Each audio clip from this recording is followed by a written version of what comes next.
Il y a des moments comme ça, souvent en fin d'année, où on ressent tous un peu ce besoin de faire une pause, de regarder un peu à l'intérieur. C'est vrai. On fait des bilans, on prend des résolutions, ou on se demande juste si on est sur la bonne voie. Oui, Et aujourd'hui, on va explorer des sources qui proposent une idée beaucoup plus radicale que ça. Une sorte de comptabilité de l'âme. c'est une bonne image. Un audit spirituel et psychologique, mais mené au quotidien. L'idée, ce n'est pas juste de regarder en arrière, mais de transformer l'avenir. C'est exactement ça. Et le mot quotidien est vraiment la clé ici. Ah oui, Oui, les textes qu'on a étudiés ne parlent pas du tout d'un bilan annuel qu'on ferait vite fait le 31 décembre. Ils décrivent une pratique de tous les instants, une vraie discipline de vie. d'accord. Le but, c'est de chercher à aligner en permanence sa vie intérieure, donc ses pensées, ses intentions, avec ses actions. Ce n'est donc pas du développement personnel classique pour se sentir mieux. Non, pas du tout. On touche à quelque chose de plus profond. La relation de l'individu avec une dimension, disons, plus vaste, que ses sources s'appellent le divin. Cette dimension plus vaste, ça change coup en fait. On ne fait pas ça pour optimiser ses performances. Non. C'est plus exigeant.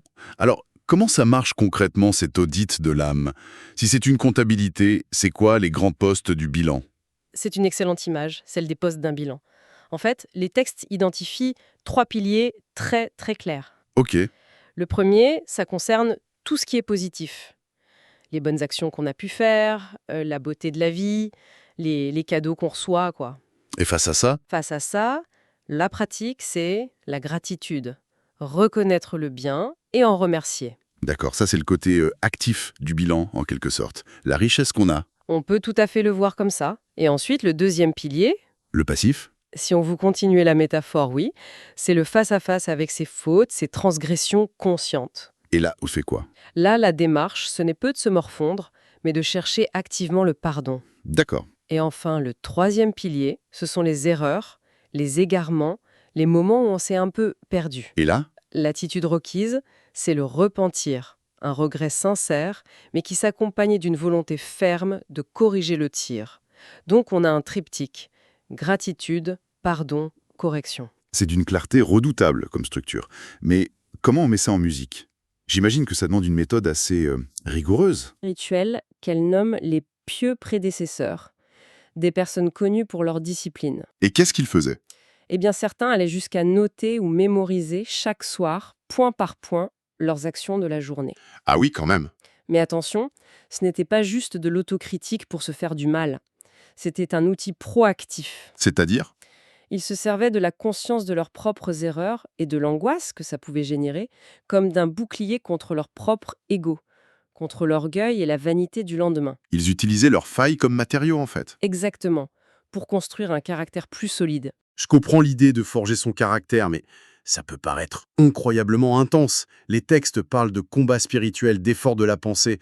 Pourquoi s'infliger une telle pression? Quel est le but ultime de tout ça? La question est centrale, bien sûr. Le bénéfice attendu, c'est une connaissance de soi d'une profondeur rare. C'est d'explorer ses propres dimensions intérieures pour se comprendre vraiment. D'accord. Mais l'objectif final, l'aboutissement, c'est d'atteindre et surtout de maintenir ce que les textes appellent l'orientation du cœur. L'orientation du cœur. L'image est magnifique. C'est comme si on avait une boussole intérieure, un instrument de navigation morale, et que cette pratique quotidienne servait à la recalibrer en permanence. Je vois l'idée de la boussole, mais pour beaucoup de gens, regarder ses erreurs en permanence, ça peut vite tourner à la rumination, à la culpabilité toxique. Oui, bien sûr. On connaît tous des gens paralysés par leurs erreurs passées. Comment les textes évitent cet écueil? Ça a l'air d'être une recette pour la dépression, ça. C'est une objection très juste, et les textes y répondent de manière très fine. La clé, c'est que l'analyse n'est jamais une fin en soi. Mhm. Le but n'est pas de s'appesantir sur le passé pour le plaisir de se sentir coupable. Le passé, c'est juste une donnée, une information. Le véritable objectif est tourné vers quoi alors? Vers l'avenir. En analysant ce qui n'a pas fonctionné hier, on apprend à mieux distinguer le bon du mauvais, l'utile du nuisible pour le chemin qu'on veut suivre. D'accord. Donc cette pratique est présentée comme la seule manière de réparer le passé tout en préparant l'avenir. Sans ça, on navigue à l'aveugle, on répète les mêmes schémas. Donc ce n'est pas «regarde comme tu as été mauvais», mais plutôt Plutôt, voilà ce que tu as appris pour ne pas refaire la même erreur. l'énergie est tournée vers l'avant. Exactement. C'est un renouvellement intérieur constant. une clarification de sa relation au monde et à ses propres valeurs. C'est ce qui empêche de tomber dans la rumination stérile. Ça me rassure un peu.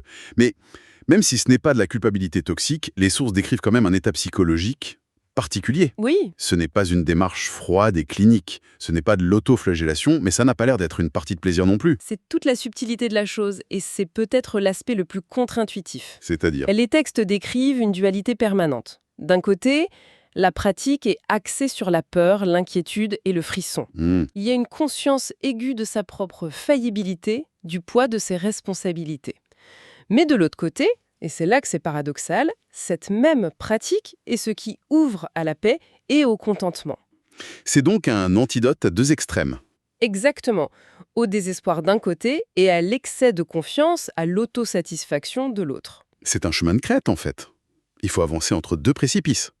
Mais comment est-ce possible de ressentir l'angoisse et la paix en même temps? Ça semble contradictoire. C'est un équilibre dynamique. La peur dont il est question, ce n'est pas une anxiété paralysante. C'est plutôt une forme de respect profond. Une sainte crainte. Oui, c'est ça, une sainte crainte face à l'idéal qu'on s'est fixé. Et cette humilité, cette conscience de ses propres faiblesses, empêche l'ego de s'installer. Et c'est là que la paix peut émerger. C'est justement parce que l'ego est tenu en respect que la paix véritable peut arriver. La paix ne vient pas de la certitude d'être parfaite, mais de la sincérité de l'effort. Je vois. Pour illustrer cet état d'esprit, les sources utilisent des images d'une puissance saisissante. Il y a notamment cette parole prophétique qui est citée. Laquelle? « Si vous saviez ce que je sais, vous ririez peu et pleureriez beaucoup.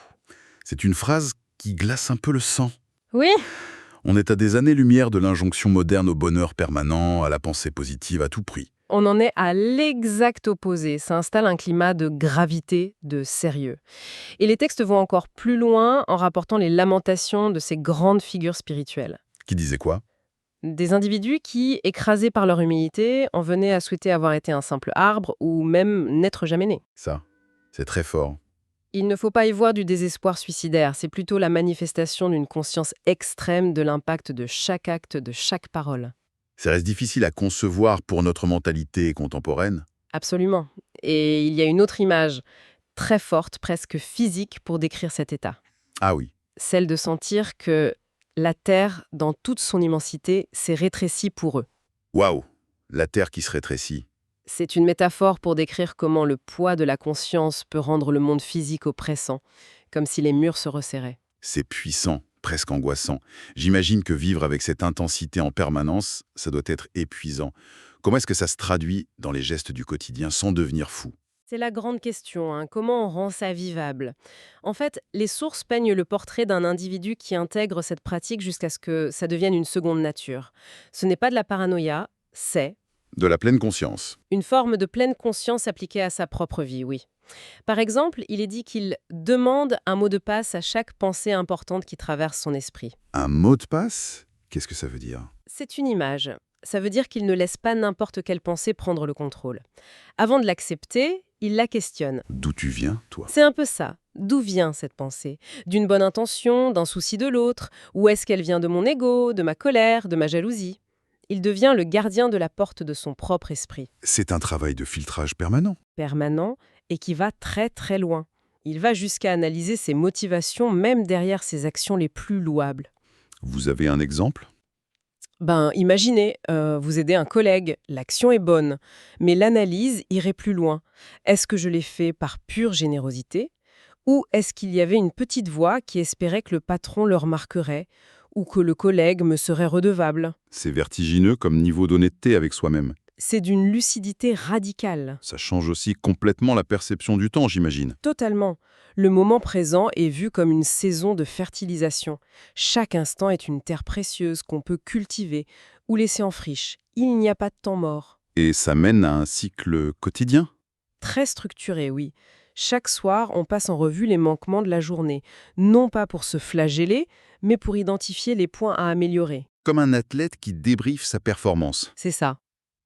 Et chaque matin, on repart avec une détermination nouvelle. Les textes utilisent une formule très forte. On commence sa journée fermée à tous les péchés. C'est un engagement qu'on renouvelle chaque matin. Une remise à zéro de l'intention, chaque jour. C'est un artisanat de l'âme, en fait. On polit la pierre chaque jour. Mais cette autocritique constante, cette âme qui se fait des reproches, on a tendance à voir ça aujourd'hui comme un manque de confiance en soi, presque une pathologie. Et c'est là qu'intervient le renversement le plus spectaculaire. Vous avez raison, notre culture valorise l'estime de soi, l'affirmation. Oui. Or, dans la perspective de ces textes, cette capacité à se remettre en question, ce reproche de l'âme à elle-même, n'est pas du tout une faiblesse. Au contraire, C'est vu comme une force. c'est considéré comme une marque de maturité spirituelle si élevée, si précieuse, que dans les textes sacrés qui sont cités, Dieu lui-même jure par cette âme qui ne cesse de se blâmer. C'est incroyable. Ce qui nous apparaît comme une faiblesse est vu comme le plus haut degré de la conscience. Précisément, l'autocritique constructive, cette insatisfaction permanente face à ses propres imperfections, devient le signe d'une âme vivante, éveillée. Le véritable danger, ce n'est pas de se trouver imparfait, c'est de se croire arrivé et de s'endormir dans l'autosatisfaction. Au fond, ce qui est frappant, c'est que cette méthode transforme complètement notre rapport au temps. Oui, tout à fait. Le passé n'est plus un poids, c'est un matériau d'apprentissage. Le présent est un champ à cultiver. Et le futur n'est plus une source d'angoisse, c'est une direction qu'on ajuste chaque jour. C'est une synthèse parfaite. On devient l'artisan de sa propre évolution.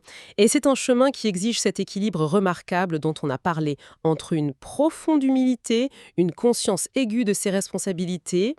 Et en même temps, l'espoir et la paix intérieure. Voilà. Et la confiance dans la possibilité de s'améliorer et d'être pardonné. Ce n'est ni le laxisme qui dit tout va bien, ni le désespoir qui dit tout est foutu. C'est une voie médiane, exigeante, mais porteuse de transformation. Et c'est un cadre de pensée qui, même si on n'adhère pas à sa dimension spirituelle, offre des outils d'une puissance psychologique indéniable. En effet. Et tout cela nous laisse avec une pensée finale, une question à méditer, peut-être. Je vous écoute. Les sources insistent sur un point. Sans ce niveau d'auto-interrogation rigoureux, il est impossible de vivre aujourd'hui différemment d'hier et demain différemment d'aujourd'hui. On est condamné à la répétition, au pilotage automatique. Et ça soulève une question pour notre propre réflexion. Au-delà de nos listes de tâches et de nos objectifs de performance, quel système est-ce qu'on utilise, s'il en existe un, pour évaluer la direction de notre vie intérieure? Et comment s'assurer que chaque jour représente une réelle progression, et pas seulement une simple répétition du jour précédent?